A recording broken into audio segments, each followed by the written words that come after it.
Good morning, everyone. For those who don't know, my name is Michael Neely. I am the director of the Staten Island CYO. Each year we have a coaches clinic. They've been different every year. It's kind of just to give you an idea of what you're about to face and some changes that are going on. Each year we have different speakers. I'll get to that in a minute. Just some housekeeping. This will definitely be over by 11 o'clock. If you can, when we're done here, please leave and get out of the parking lot as soon as you can, as they have an event here that starts at noon. So I promised them we would all be out of here by 11:30, and I don't think anybody here is going to have an argument with that. I do want to thank everyone for coming and taking the time. CYO does appreciate that you're all volunteers, and I can't say enough about that. Please turn off your phones if you can. Once again, for the two speakers we have, I'll get to that in a minute. Before I get to the speakers, I want to talk about the coaches registration, which you've hopefully done online. If you haven't, please go online, go on the website, sicyo.net, and please register. Coaches and assistant coaches. We will be communicating with you directly for a lot of different reasons. Weather issues, game cancellation issues will probably get directed right to you now. The coordinator will get it, but you'll definitely get an email from us. You should get an email from us.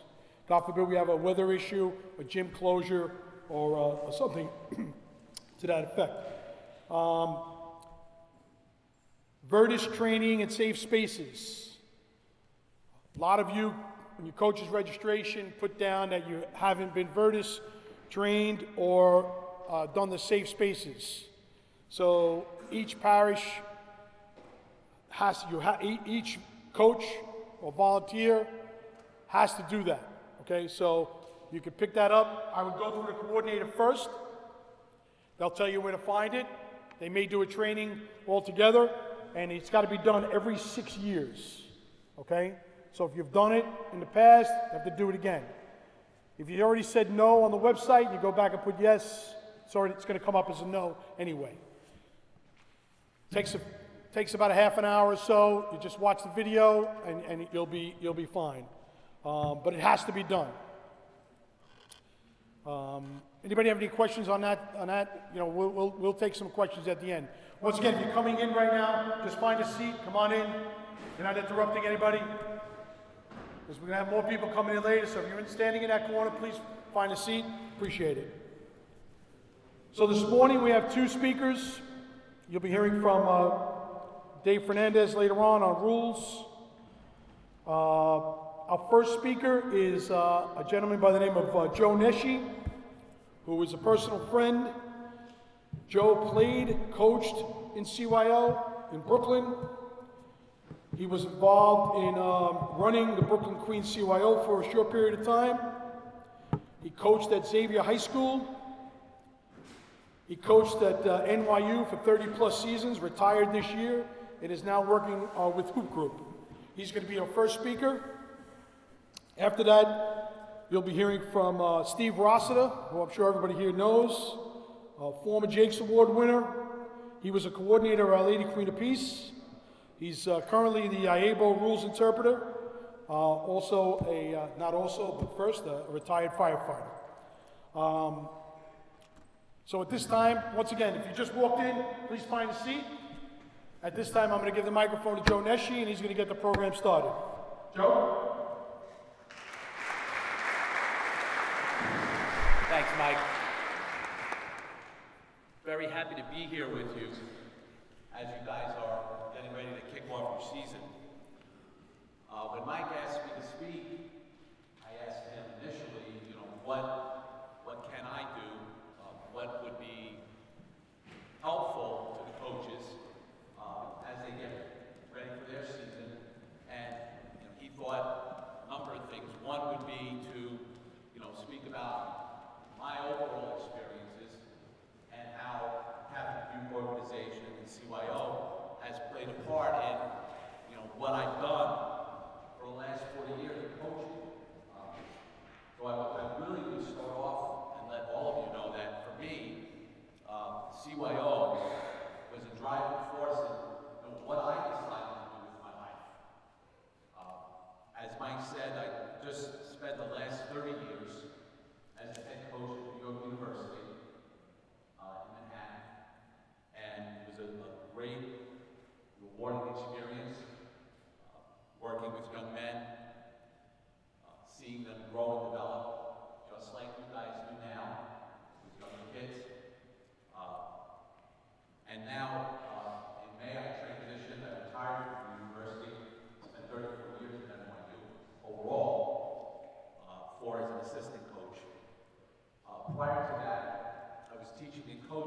came about because of the experiences I had, first as a player in the Catholic Youth Organization. I think all of you know, but I would say it anyway. As coaches, we have a profound effect on the young people, boys and girls, that we coach. That's at every level. It was no different for me as regards to dealing on a daily basis with my players on the college level. It was no different than dealing with them when I coached 7th grade, 8th grade, 9th grade, CYO. The vision or the notion when I was coaching at CYO, and I had always aspired while I was involved in CYO coaching, that I would want to coach on the high school level. I really had no idea that I would wind up coaching college basketball, but as you grow and mature, find different paths. But the one thing I've learned over all the years, and I know, again, I want to take it for granted. How many first-year coaches do we have here? First year. So we have a few. But for all of us, how we affect our players, the young people that we coach, goes beyond what is happening on the court. How we interact with them off the court, how you interact with your 6th man, your 10th player, not just the first 5, is so important. And again, I know you're aware of that, but I have to tell you for myself and the experiences that I've had over the years, being able to have my players, whether they be CYO players, who I still see from time to time, recount stories that they remember as kids that a lot of times I don't remember. The effect that we have on them off the court is tremendous. So always remember the responsibility that we have as coaches to provide a safe environment, an environment that's fun, and a training ground for our kids.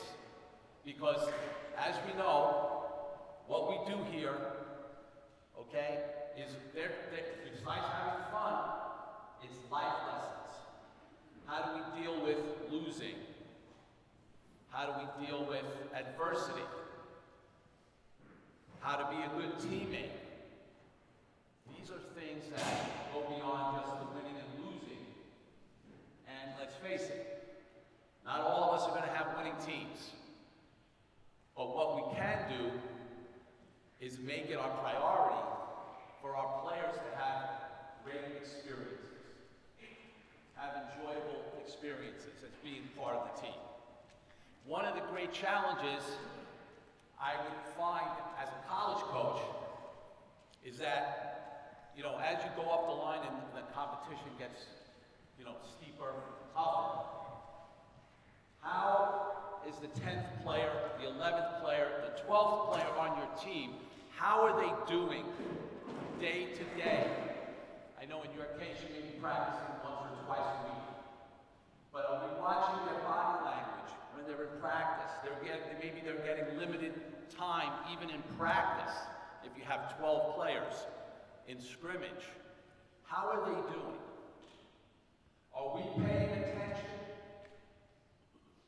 to their needs?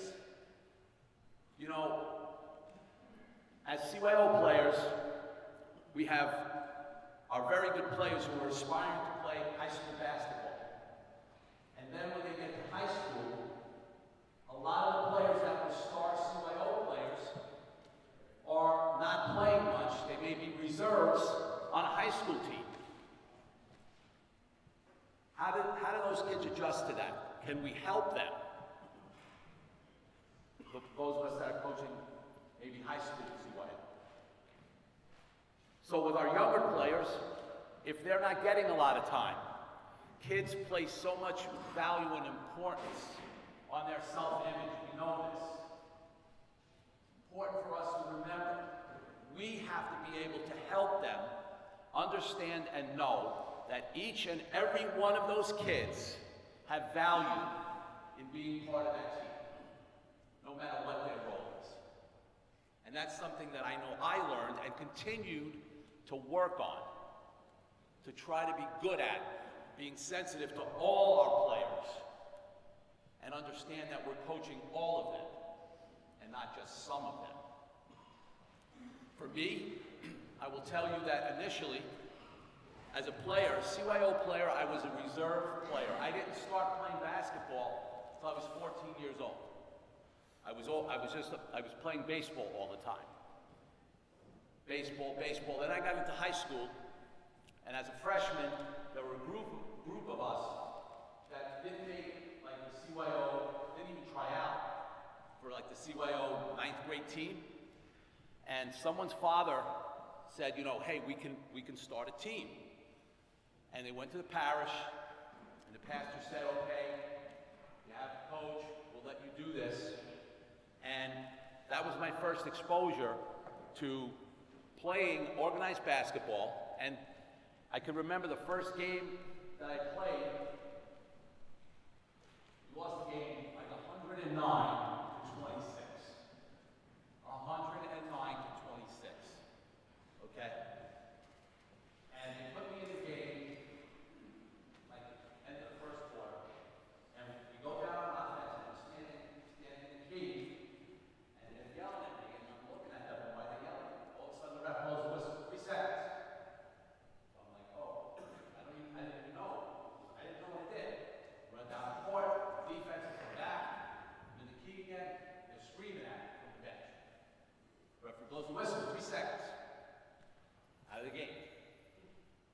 Coach just came over and started, talking to me, explaining what was going on. That always stayed with me, okay?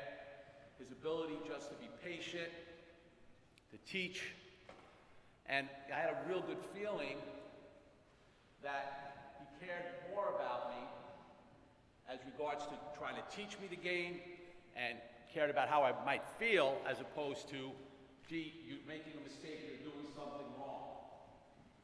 Following year, I'm on a more competitive team. I get the bug, I'm playing a lot, so I'm finding some success, but I'm still a reserve player. But my coach that year, the biggest impact he had on me was not on the court. And that year, we actually won the Diocesan Championship. We won the Brooklyn Queens Championship. So we were on a great team. But this coach, every Monday night, would tutor me in math. I would go to his house. There would be Monday night football on in the background. Then he would spend the next 2.5 hours with me, helping me because I was a poor math student. So to me, this person really cared about me. And the fact that I was playing basketball and enjoyed that was great, but this started to make me think, this is really good. I like this. I feel good about this. Maybe I can do something like this. And thus I got involved in coaching in the CYO. So what I would say, coaching-wise, is I hope that all of us really understand that we have a great opportunity to impact young lives. And we also have a responsibility as regards to how we impact those lives. If we're positive in our approach, if we remember that we're a role model, and what we say and how we say it is going to have an effect on our kids. And if we do that, we start off on the right foot. What I'd like to do is just kind of maybe segue into something a little different beyond I gave you kind of my background, but I know you're going to have Steve speak to you, and I think we're going to talk about officiating. And I wanted to throw out at you maybe some of the landmines that, as coaches, we face. And maybe some of them that I'm not aware that you face, that you might have a question for me. But I know two hot button topics will always be is dealing with officials, how we do that, and then dealing with parents, the parents of our players. So, I don't know how all of you specifically deal with it. I don't know if you have a policy within your parish from your athletic director. I don't know if everyone has their own way of dealing with it, you're on your own. But first with officials. So the first thing I would say, and again, I would tell you that, you know, I far from me saying that I was perfect as regards to my interaction with officials. But is Dave talking today, Coach? So, I mean, if you do talk to Dave, he'll tell you. Dave never gave me a technical foul. He did some of my games. And I will tell you, probably in the 30 years as a head coach, I probably had maybe 5 technical fouls in 30 years, okay? So, I don't say this to you as you should do this, you know, but it's okay for me to scream, rant, and rave. But what I would tell you is what I learned, and I'm sure you've heard this before, but when you interact with an official, the first thing is to remember is an official is a person like you are. And they're there to do a job, and you know all this. When I say they're a person, if they make a call that you disagree with, and again, anybody can make a mistake, but if it's, let's say it's something really that they missed, what you need to do is interact with them in a way where you don't embarrass them, you get your point across in a fashion that is real, but without cursing, make a statement of fact. I think you missed that call, or that was a bad call, but if you yell it across the court, as opposed to when the referee is passing by and saying, hey, I really think you missed that, or that was terrible. Most officials will probably listen and have an answer or a reaction that is fine. Yelling across to an official, profound language, that's never going to solve it. And the second thing, as we know, it provides a bad example for our players. So what I always try to do, and I got better as I got older, is remember how to interact with the officials and make my points at appropriate time. Parents. On the college level, it's very different as regards to how we deal with parents. Because we have, on our teams, right, young adults. So our interaction and our responsibility are to our players and how they fit into our program, how they fit into our depth chart, what we see for them, short range. If we have a freshman who we think has an opportunity to really develop and be a good player, we communicate that to them, you know, while we recruit them, and certainly talk to them about our long-range plans. It's about communication over the 4 years. Parents are not really involved in that. They always want to be involved, and they try to get involved side door. But not that we won't speak to them, we will, but it's very different from what you have to deal with, and I'm aware of that. From my position, I would expect that your best course of action would be to have a meeting with your parents and outline the expectations. There should be an outline of expectations as regards to what they can expect for their sons and daughters with your basketball team. Okay? Is there a play rule, coach, in all divisions?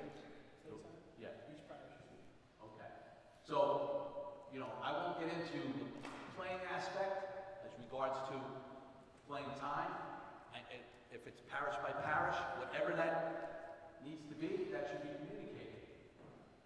And if it is communicated up front, I know sometimes that doesn't mean that you still won't have problems to deal with parents, but it definitely cuts down some of the problems.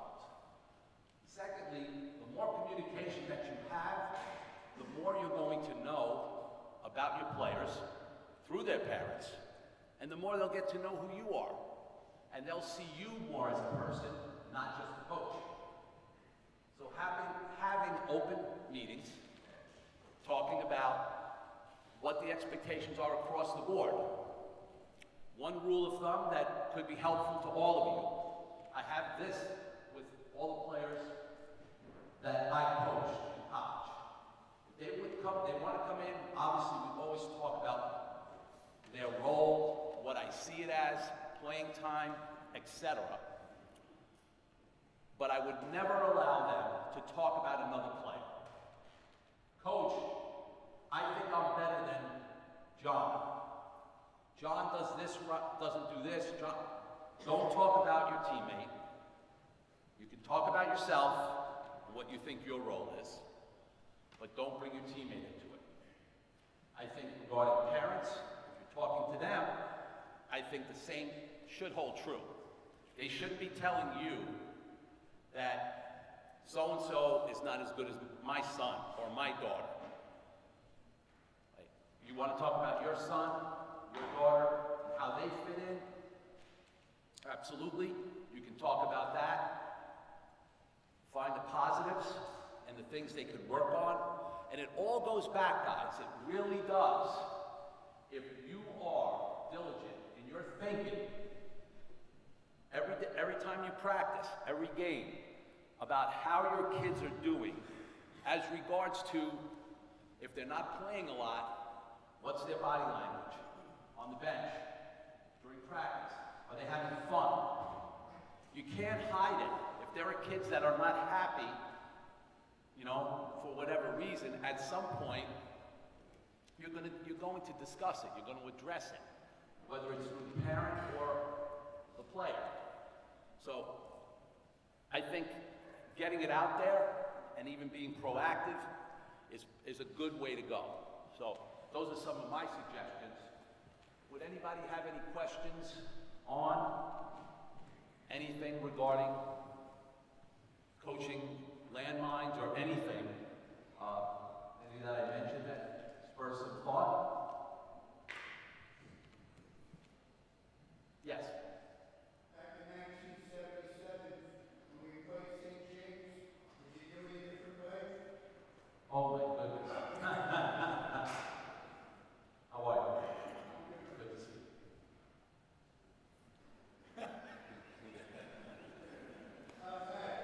Pretty good.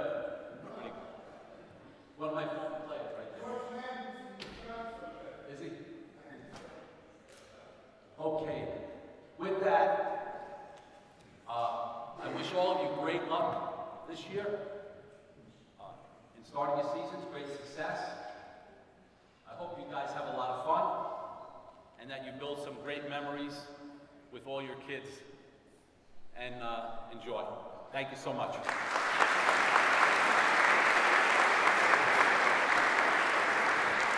Thank you, Joe. Once again, if you just came in, try to find a seat. There's plenty of seats. We're going to have Steve Rossiter speak next.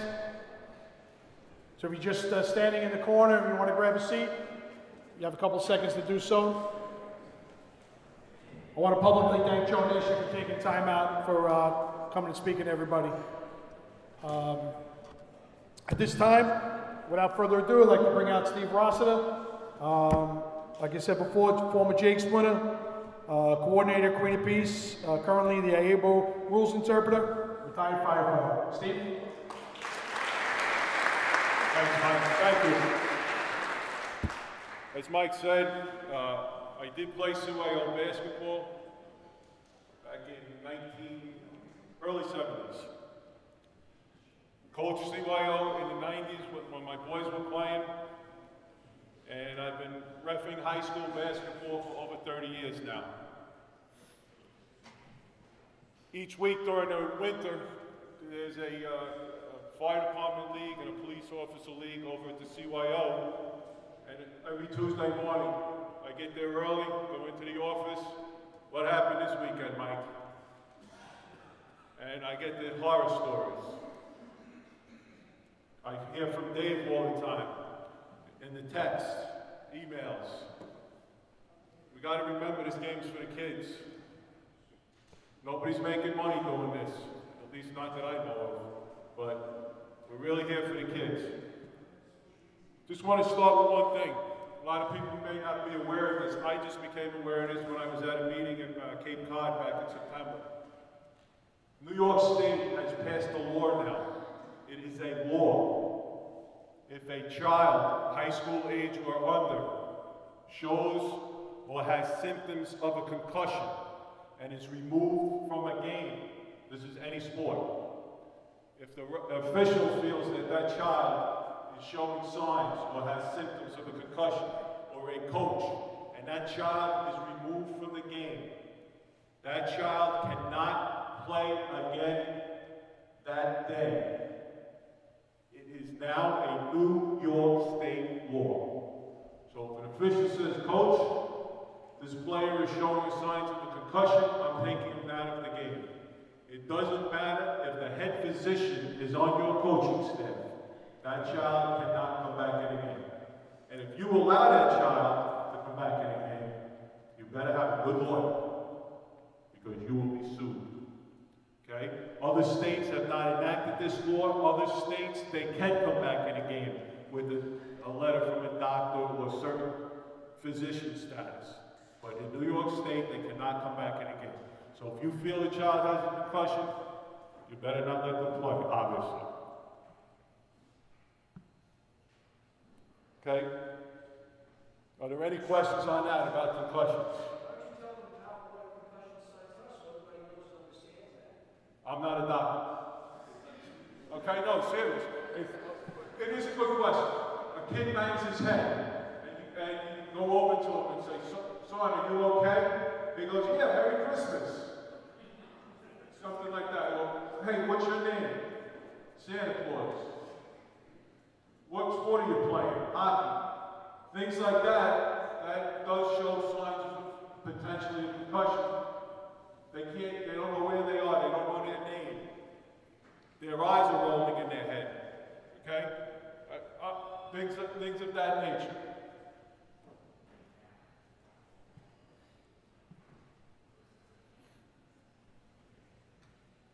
Okay, when I first started my career as an official, it didn't get off to a good start.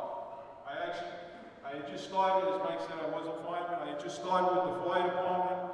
I played high school basketball, played college basketball, felt I knew the rules.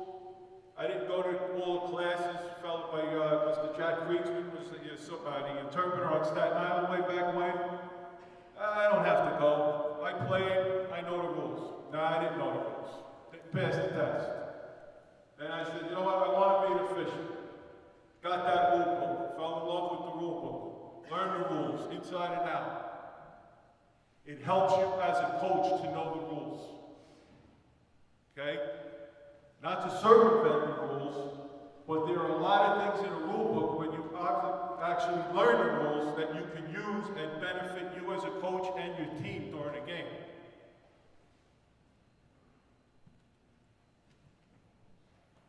Many years ago, I was at a camp to become a better official. And there was a high school coach as one of the guest speakers. And when he got done, he said, is there any questions? I said, Coach, I have a question for you. He said, what's the question? How well do you know the rules? He said, I don't know the rules, that's your job. I said, okay, I got another question then. How can you argue my calls? You just said you don't know the rules. He said, well, I think I know the rules. So he really couldn't answer the question because he didn't know the rules. He admitted not knowing the rules, that's our job. So he kind of agreed with me. Yeah, maybe I shouldn't argue that much.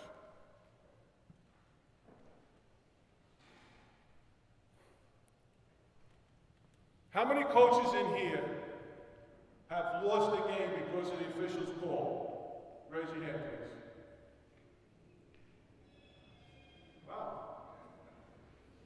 get a lot of hands on that one.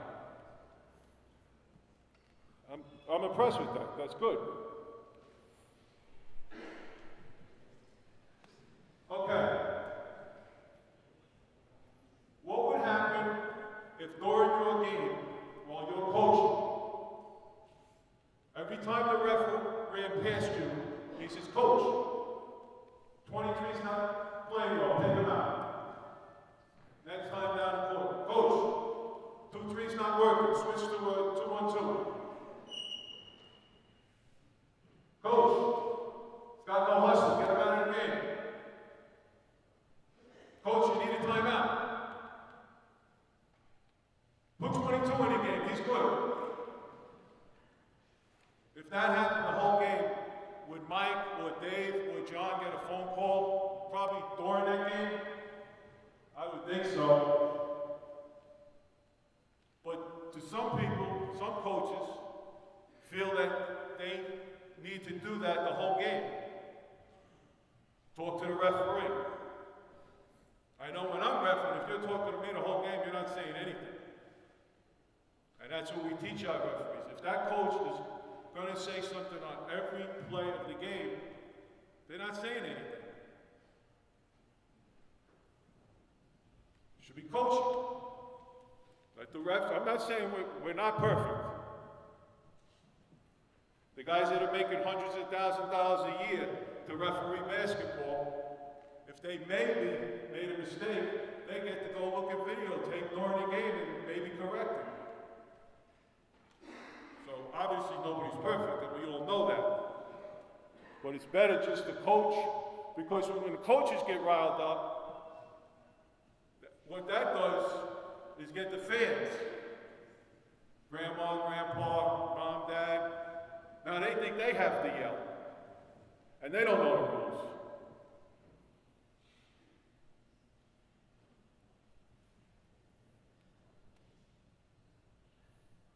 Other things during the game, you hear sometimes from the coach.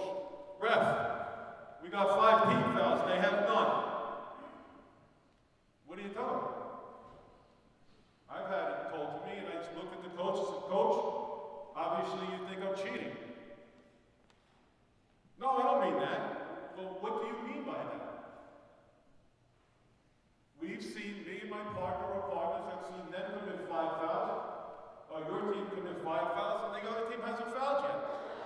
Should we just make something up? Is that going to make you happy? We'll cheat and make up fouls because your team is playing very aggressive and they're not. You're playing man-to-man, they're playing zone. Sometimes that leads to difference in fouls. I don't need to know how many team fouls there are.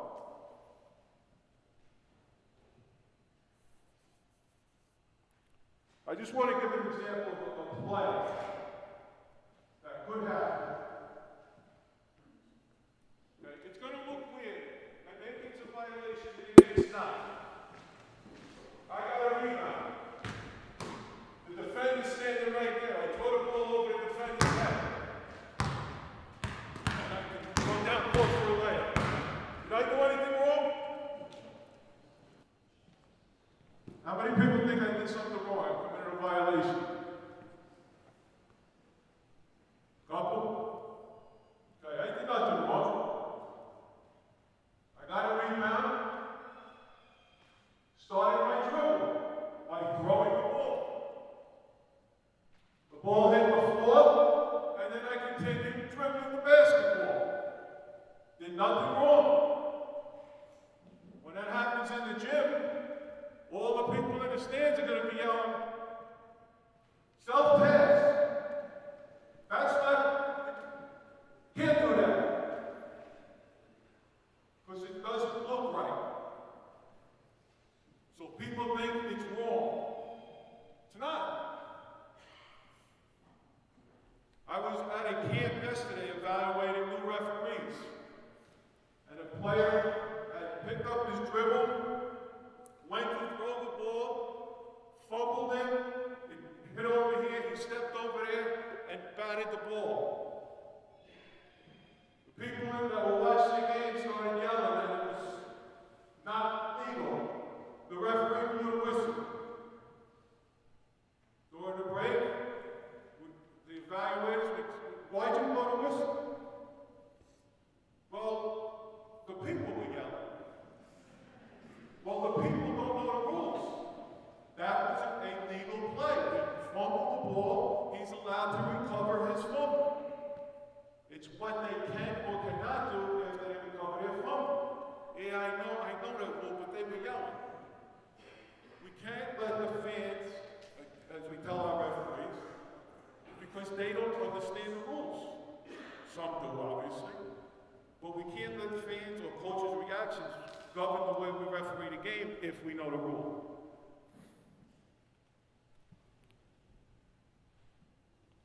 What happens when a ball hits the top of the backboard? Inbounds or out of bounds? Inbounds. Top of the backboard is part of the backboard. It is inbounds. A lot of people think it's out of bounds. It can't hit the piping or the supports, but if it hits the top of the backboard and rolls back towards the basket, it's legal. Okay, I'm not going to do a lot of rules, but what I'm trying to explain is that a lot of things happen in the game that people think are violations, but they're not.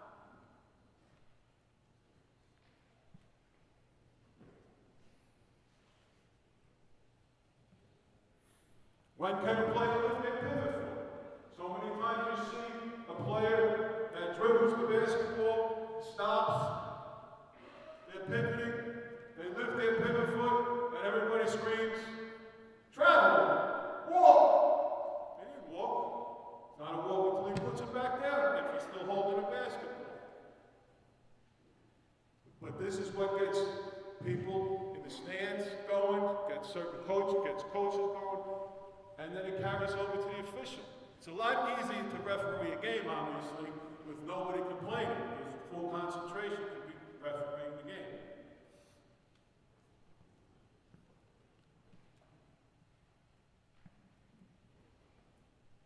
I know when I ref, coaches that talk all the time, they're not talking to me in the sense that I don't listen to a word they say. Coaches that have very little to say, when they say something, they're speaking loudly to me. And Joe Neshi, I know he's gone, so it's not even, and I'm not reffing college anymore, but when you ref his games, if he said something to you, and just like he said, he would never scream across the court or anything. He would wait until you come around, and he may say something, and then you say, you know what, maybe I did miss that. He may be right. Because he had that respect among officials because the way he dealt with officials. And there's a lot of coaches like that. A lot of coaches are like that. Now, when they say something, you're going to say, man, I may have blown it.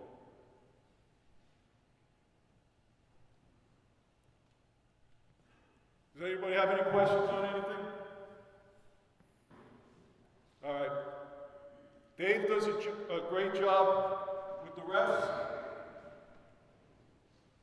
And he is a great official.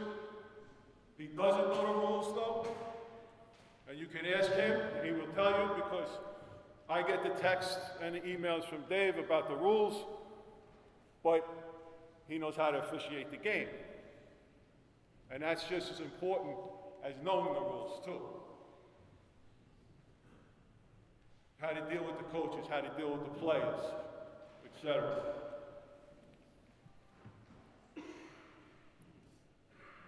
All right, I just want to enjoy the season.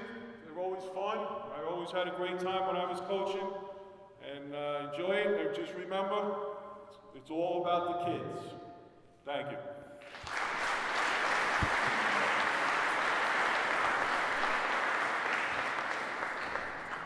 I want to thank Steve and both Steve and Joe for taking the time out this morning from their schedules. So both Joe Neshi and Steve spoke about something that we're really trying to push this season is communication. We are trying to do have a better communication with the coordinators. We are trying to communicate better with the coaches in our league. Just by the registration process. And we're hoping that some of what we've told the coordinators, so the coaches should have a better communication with the parents. Too often I'm at games and I'm watching a game end, and invariably I'll see parents running straight across the court at the coach, win or lose. To give them a hard time about playing time or whatever they're doing. a lot of that has to do, in my mind, with communication. Kid misses practice, player misses practice a couple times, and you know in your mind you're not going to play that child as much because of that reason. You should go to the coordinator first, but maybe before the game, explain to the parent that, Johnny's not going to play that much today. He's missed the last couple of practices. I put some new stuff in. It's all about communication. Maybe that won't help, but certainly you won't be charged after the game, which is something that's very disturbing to me on a lot of levels. I see parents charging referees after games. I see parents charging coaches after games, and that's disturbing to me. I don't want to lose coaches. I've spoken to the coordinators about, getting younger with coaches. I want to get the college kids coming back. I want to get them involved. They should be involved, and they are the future coaches down the road. You should all have one of them as an assistant and showing them, the ropes. Again, both Steve and Joe drew from their experiences that going after an official right in the middle of a game, during a game. I tell this story all the time.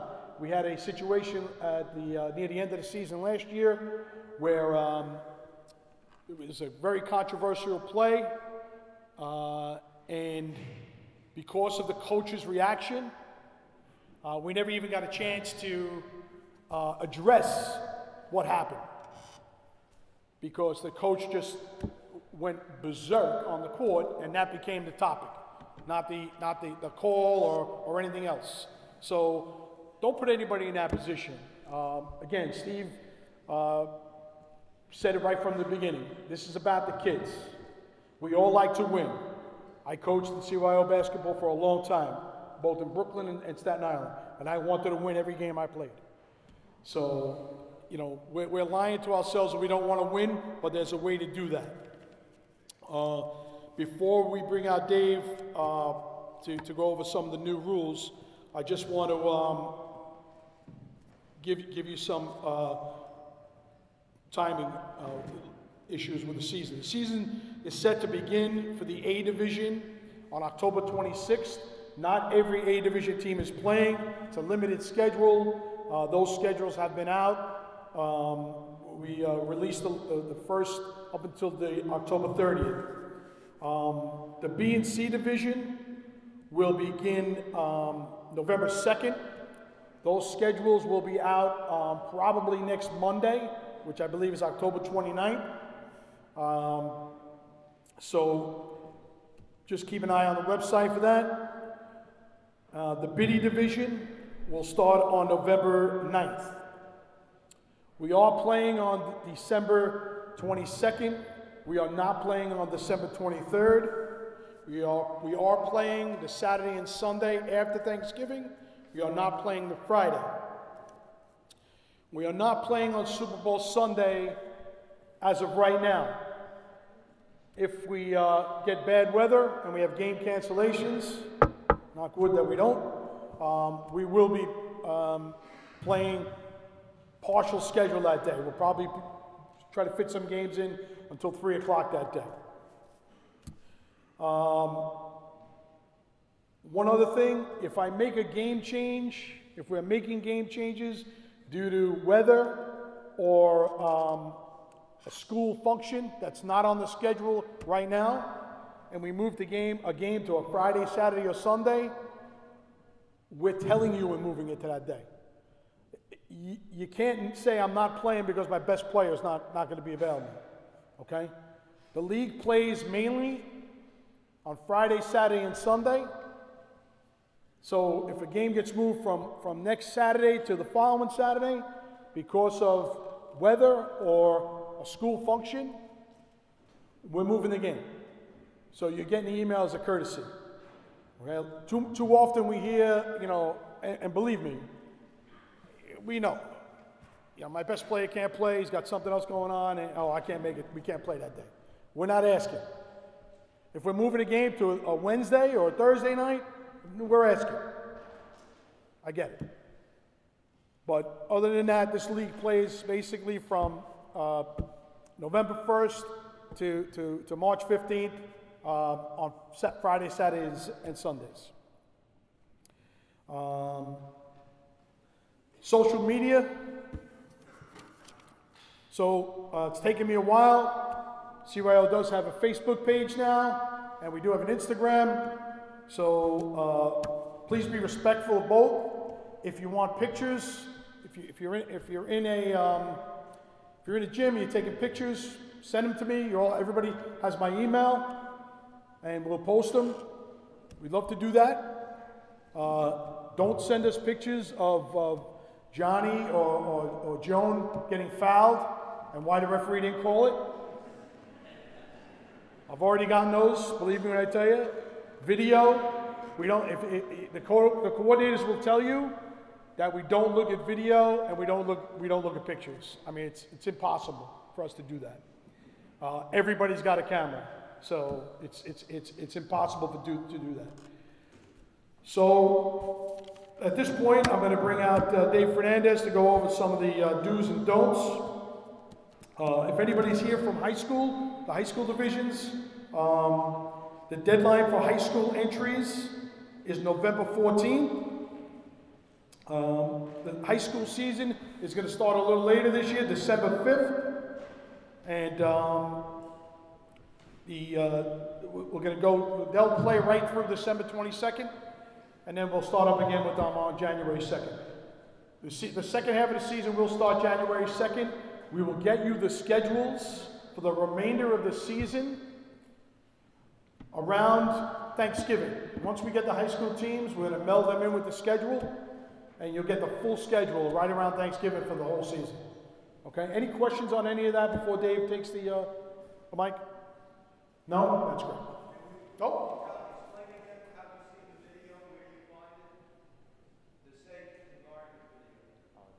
First, I would go to the coordinator, your parish coordinator. They'll know exactly where to find it. Okay, so they go on the CYO-NY website, and you can find it there. But when there's a drop-down institution, and it doesn't have all of the parishes on it. Send me an email. You have my email address? Send me an email, and I'll get you to the right place. Okay, sure. Anybody else? Dave's going to go over a couple of rules, and then I'll take the mic again, and we'll just about end it. Good morning. I'll try to be brief. This is the start of my 4th season as lead consultant and head of the referees. In those previous 3 seasons, we have stripped the rule book down, the CYO portion of the rule book, to make our league more in line with high school and college basketball. We took all of what I called the fake rules out of our league, and basically everybody plays basketball now, and everybody plays basketball by grade, not by A, B, or C division. So that's the first part of it. The second part of it, we did not change any gameplay rules this year. We just changed time. So last year the biddies played 18-minute halves, running clock as if they were in the high school division. This year they're going to play 15-minute halves. To cut it down, we were getting feedback from coordinators that hosted a lot of our biddy games that the 18 minutes was a little long for the biddies. So we went to 15-minute halves. In doing that, we feel like there should be more instruction in the biddy. So we put in a 10-minute halftime. So the 10-minute halftime is not so that you can go to the other coach and say, I'm not waiting 10 minutes, let's go.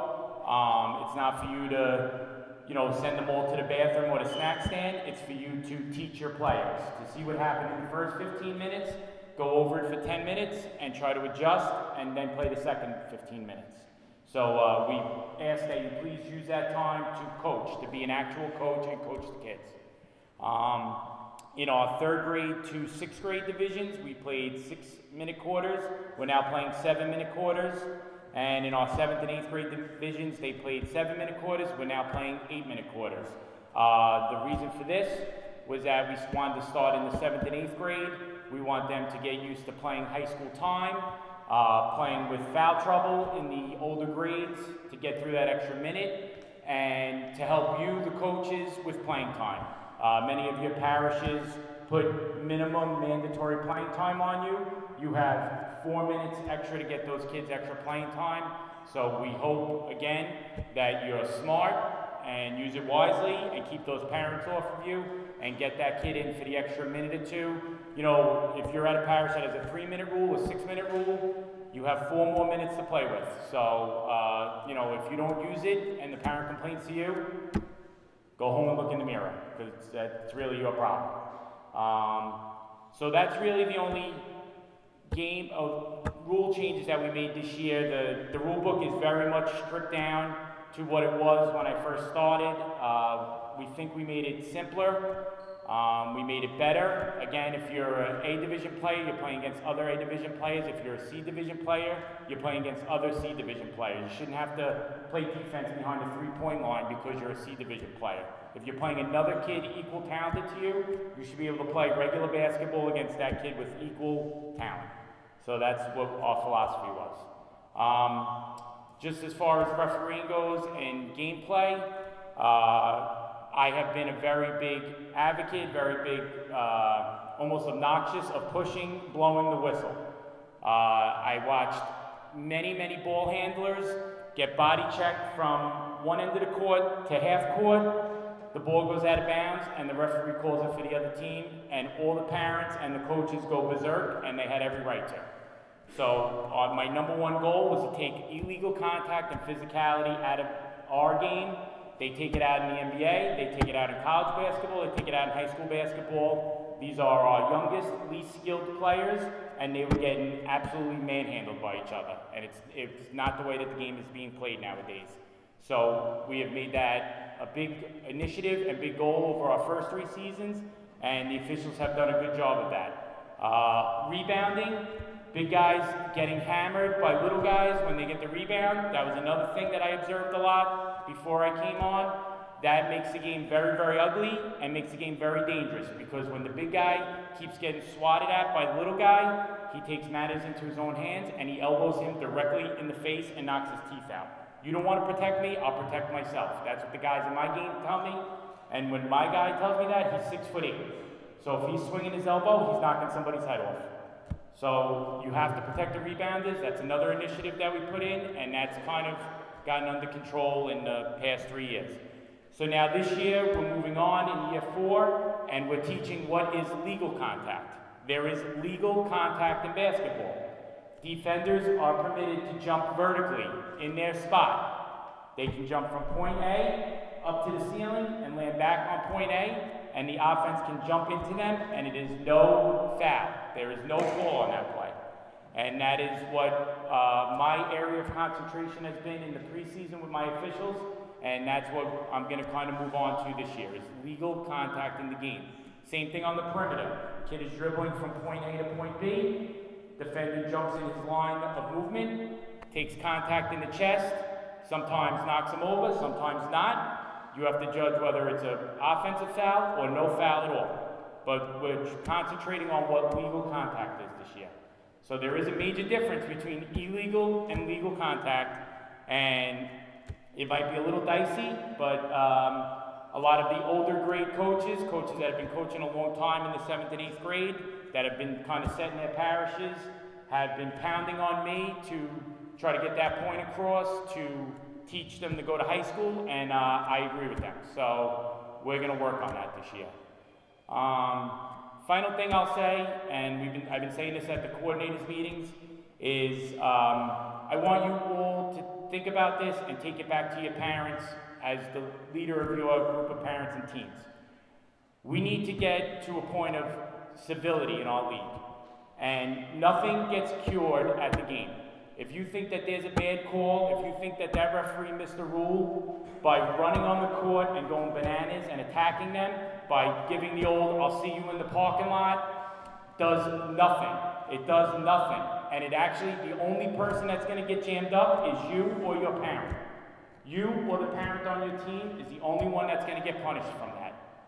So if you really want, I've been hearing there's no accountability for the refs. That is the most false statement in the world. I put these guys on the bench in a heartbeat. I take money out of their pocket when they don't do the right thing. Okay?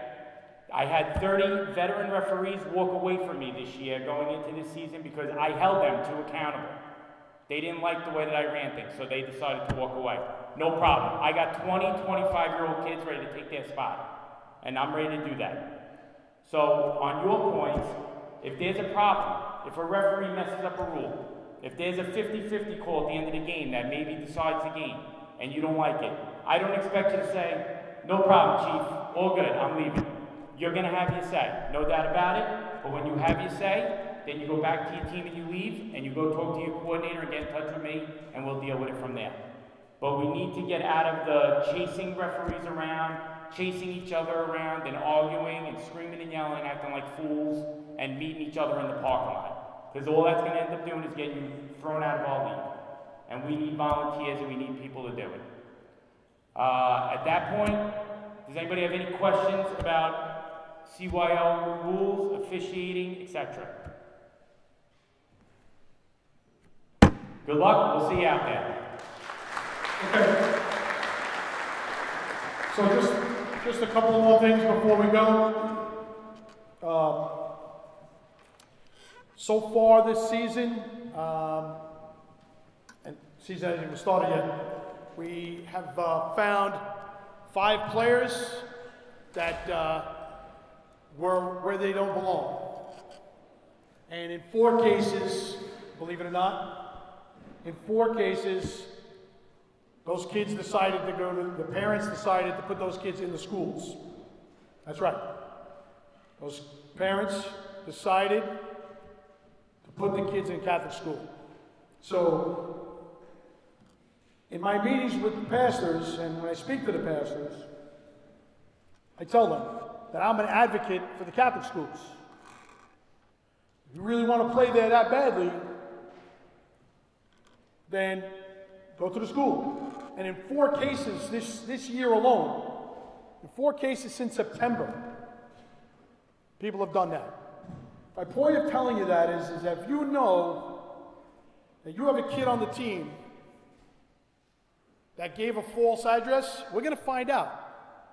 And how we're going to find out is, and how we found out in some of those cases, was the parents on the team, who obviously is taken away from playing time from their child. So they're our biggest allies. They'll come to us and say, why is so-and-so playing here? He belongs over there. So if you know you have one of those kids on the team, and in one of the cases, you know, we found a false address, a completely false address, completely false. So you can do that and try and get away with it, but it's only going to come back to you guys. It's going to be a loss. Kid's going to get, you know, kicked out of the league, and we don't want that, for sure. You have to remember that your actions are, first and foremost, a reflection on the coordinators who chose you to coach for that parish. It's also a reflection on the parish and the pastors. And it's nothing I haven't told the pastors. You know, you walk around with a Academy of St. Dorothy shirt on, coach's shirt on. You walk around with a Sacred Heart shirt on. You walk around with a St. Charles shirt on. In most cases, they don't say CYO. So you're representing the parish. CYO is a parish-based organization. Staten Island has 52% Catholic school kids, 48% public school kids in the organization. And I'm proud of that. I'm proud that we have public school kids that play. And I get it. But they should be playing inside their boundaries. And if you, very simple now, on the CYO website, you could type in an address, and it tells you exactly where the child should be playing. So, at this point, you should not be, is there any question at all, type it in, and then they should come to CYO to be placed. Because in this day and age, we're going to place them where we can make a team. It might not be the next parish, it might be parish, one over. Especially in the girls' divisions, although I will say that we are up in the girls' divisions. And I'm proud to say that we're going to have a couple of new entries in our league. Notre Dame Academy has 5 girls teams in our league this year. And the Islamic Center of Staten Island, located out here in Tottenville, is entering a team in our league. And there's more to come in the future from them. So we are all inclusive. But just be aware, there are people not telling you the truth. And I get it in a lot of the cases. Coordinators will come with their hands up and say, I didn't know, and I understand.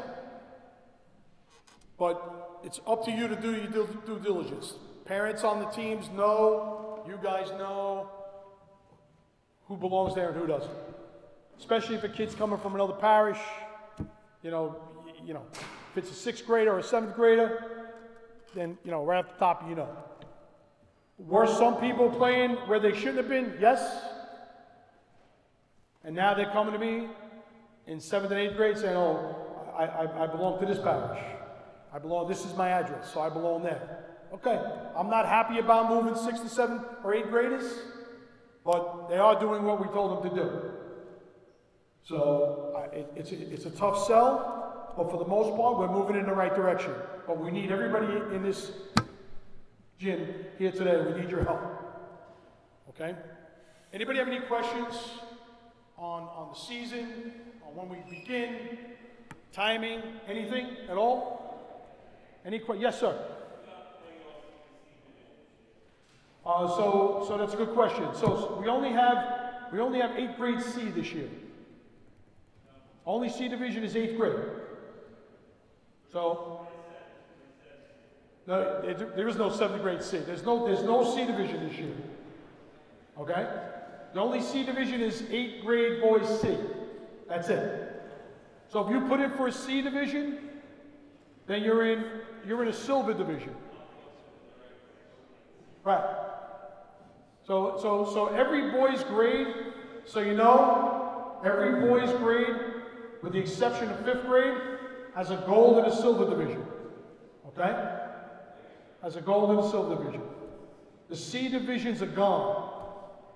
All right? Not because the C division, just to be clear, the C division's not gone because we said they were gone. We didn't get enough teams in any of the C divisions except for 8th grade. Okay? Say that again? Okay. Anybody have any other questions? So they'll be playing, yes sir.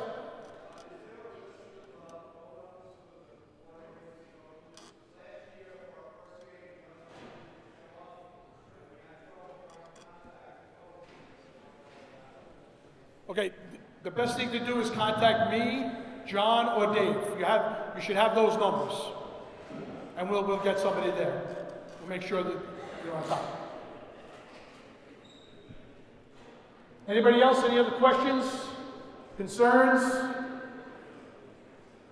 Thank you all for coming, and please exit the campus as soon as you can. Thank you.